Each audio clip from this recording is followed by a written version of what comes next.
Let's imagine that we are adding these numbers, 56.24 plus 3.1.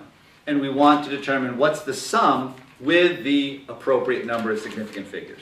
Well, let's write them above each other, one above and one below, like you probably did when you were maybe in elementary school and you were first learning to add numbers. So we'll say 56.24 plus, well, maybe not when you were first learning to add numbers, when you were learning to add decimals. So we're going to write 3.1, and how do we line them up? We have to line up the decimals. So 3.1. We're going to add these up. Now, what do we have? Starting over in the right column, we have 4 plus what? Well, what's in here? Well, it's not a 0. If it were a 0, we'd have a 0 written there. Well, what goes in there? Well, the fact is we don't know what goes in there. We don't know what that digit is. So what is a 4 plus something that we don't know? We don't know. We don't know what that digit is.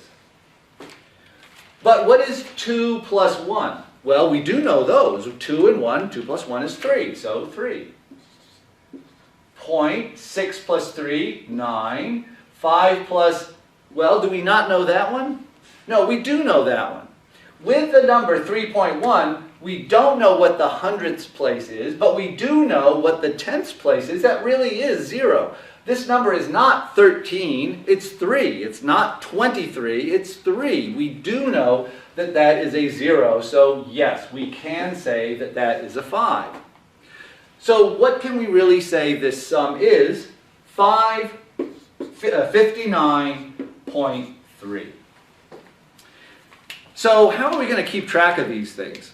Well, in this case, notice we've got 4 sig figs and 2 sig figs, but we're ending up with 3 sig figs.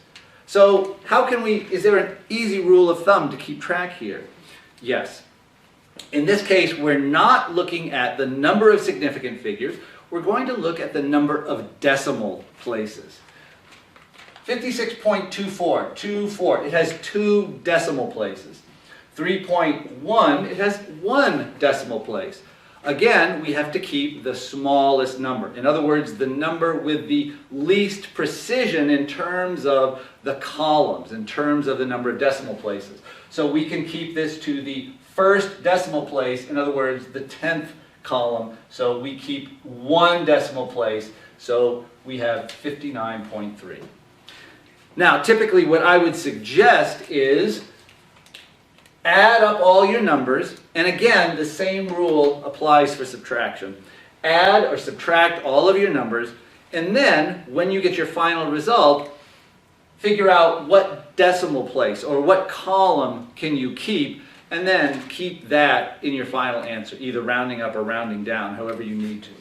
So, in this case, we might do this all on our calculator and actually end up with 59.34, but then we realize, okay, we have to keep this only to the 10th place, and so then 59.3. Okay? For example, the reason you might want to do this all the way out is, let's imagine we've got a number, but before we look at that actually, let's say we have a number like 56,240 plus 3,100. Again, writing these above and below each other, 56240 and 3100. Now, in this case, neither one of them have decimal points or decimal places, so we can't count up decimal places. What we have to do is keep track of which columns are significant and which are not. Is this column significant? No, it's not significant for this one, not significant for that one. So we cannot keep that. We can't write any digits here. Are these significant? Well, that one's significant, but that one is not. So we cannot keep that one. But here we can. Okay, so let's, like I said before, just add them all up. What do we get? 5, 6, 3, 4, 0, and then round it, and we have to round it to this column. So what do we end up with? 5, 6, 3, 0, 0. We have to stick zeros in there still, because if we were to just write this as 563, obviously the sum of these two numbers is not 563. It's going to be 56,000 or something like that. Sorry, I did not add that correctly. That should be a 9, right? 59. There we go. It's going to be around 59,000 or something, not 593. Okay, so you have to keep the zeros in there, but you don't keep any non-zero digits in your final answer. You could round this up or round this down, however you need to.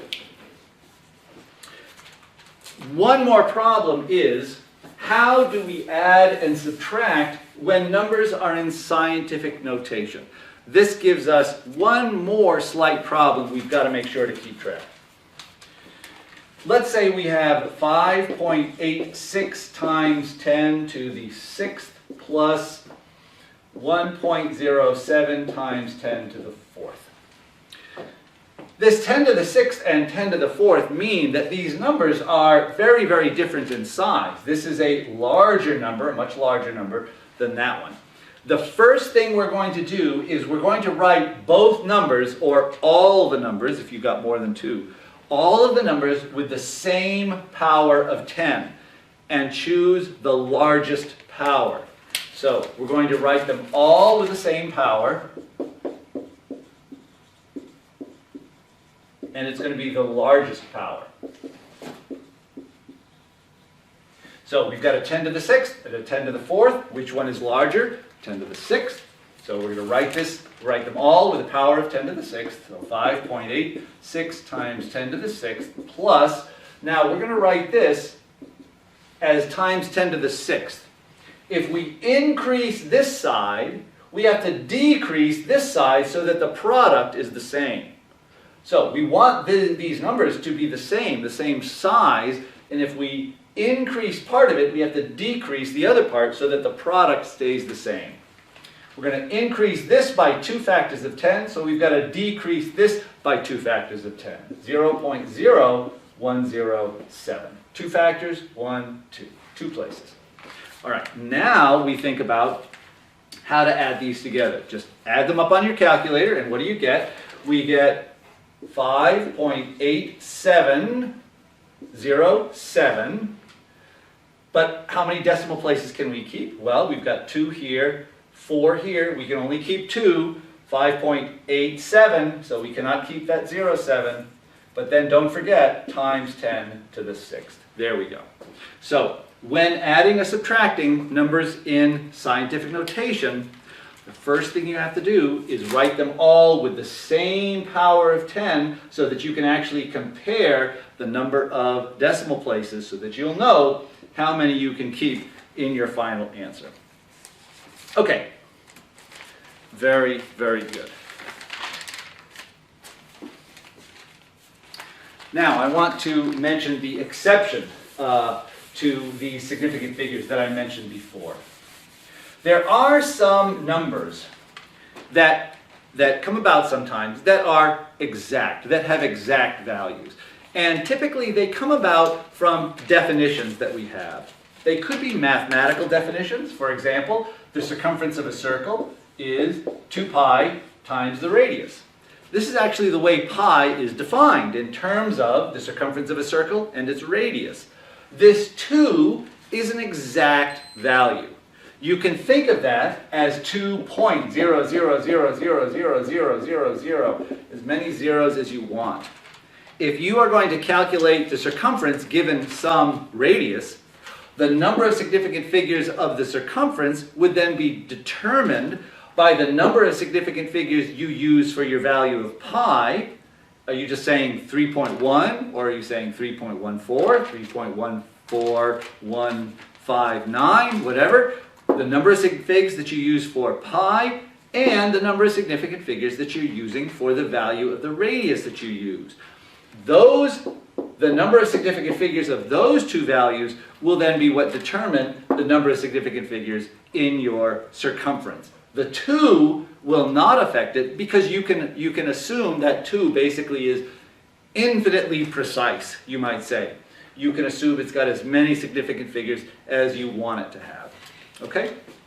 Another example is a definition in terms of units, and we'll actually talk more about this in just a second. For example, 1 kilometer is defined as 1,000 meters. Sometimes in definitions, 3 bars are used in the equal sign to emphasize this is actually a definition. 1 kilometer is by definition 1,000 meters. And in this case, we can assume that the 1 actually has as many sig figs as we want, and the 1,000 has as many sig figs as we want. So in a calculation, this 1 and that 1,000 will not determine the number of significant figures in your answer. You can assume they have as many as you want. All right, this brings up this issue about units. What are units and how do we use them? Well, that's what we're going to talk about next. Almost always, when we quote a numerical value, it's got to have a unit along with it. There are some exceptions, but those are rare. So we will basically assume that anytime we have a numerical value, and we'll see some exceptions later on, but anytime we have a numerical value, for the most part, it's got to have a unit along with it. This is something that you've probably experienced in ordinary everyday life. For example, if you were to go to a fast food restaurant and you go to the counter and the person behind the counter says, "Hello, what can I get for you today?" And you go up to the counter and say, "I would like 3, please." What does that mean? What is the person going to get for you? If you say, "I would like 3, that doesn't tell the person behind the counter anything. Well, it tells them that you want 3 of something, but 3 what? Do you want 3 hamburgers, or 3 fries, or 3 milkshakes, or 3 chicken sandwiches, or whatever? You have to put a unit, which would be hamburgers, or fries, or medium fries, or whatever. You don't want just 3 French fries, or 3 drinks, or whatever. You have to give some word that emphasizes what kind of quantity you're talking about. For us, there are going to be 3 fundamental units that we will be working with for the first part of this course.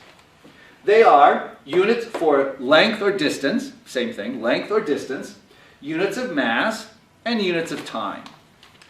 The system of units that we are going to be using is called the SI system. It comes from, that's actually redundant. SI stands for Système International. It comes from the French. It means the international system. So SI system is, you're saying, the international system. But anyway, the SI system. The unit for length, this is also sometimes referred to as the metric system. The unit of length, the standard fundamental unit that we will be using for length or distance, is the meter. If you are not familiar with a meter, it is a little bit longer than a yard. So this is 1 meter. A yard is 36 inches. This is a little bit more than 39 inches, so it's about this much more than a yard. So if you're more familiar with yards, you can just think of something about a little bit more than a yard. That's 1 meter. The unit of mass that we will be using is called the kilogram.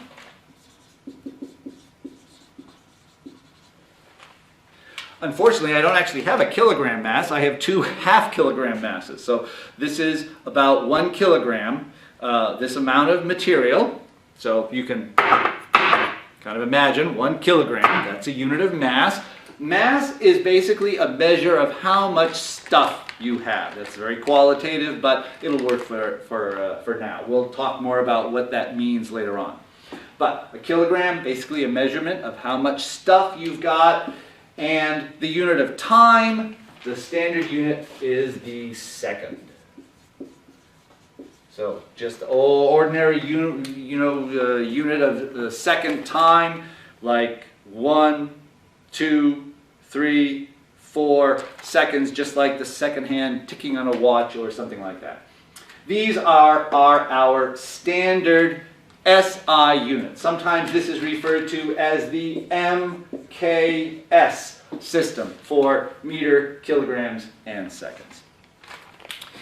There are a number of reasons why we like to use these. First of all, They are going to be put together to make more complicated units that we'll see as we go along. But also, they can very easily, oh, and I'm sorry, let me just emphasize here. The abbreviation for meter that we will use is just a lowercase m. Make sure it's a lowercase m because a capital M actually means something else. Kilogram is a lowercase k, lowercase g, and second is just an s. Okay, so m for meter, kg for kilograms, and s for seconds. Another thing that makes these units very, very handy is that we can make larger units for longer distances, larger masses, longer time spans, or shorter distances, shorter masses, smaller masses, shorter time spans, by putting prefixes in front of our quantities. Now, this kilogram actually already has a prefix. This K is a prefix in front of G for gram. So a kilogram means 1,000 grams. Like a kilometer would be 1,000 meters. Kilosecond would be 1,000 seconds. But we can put other prefixes in front of M, G, and S to make larger units or smaller units.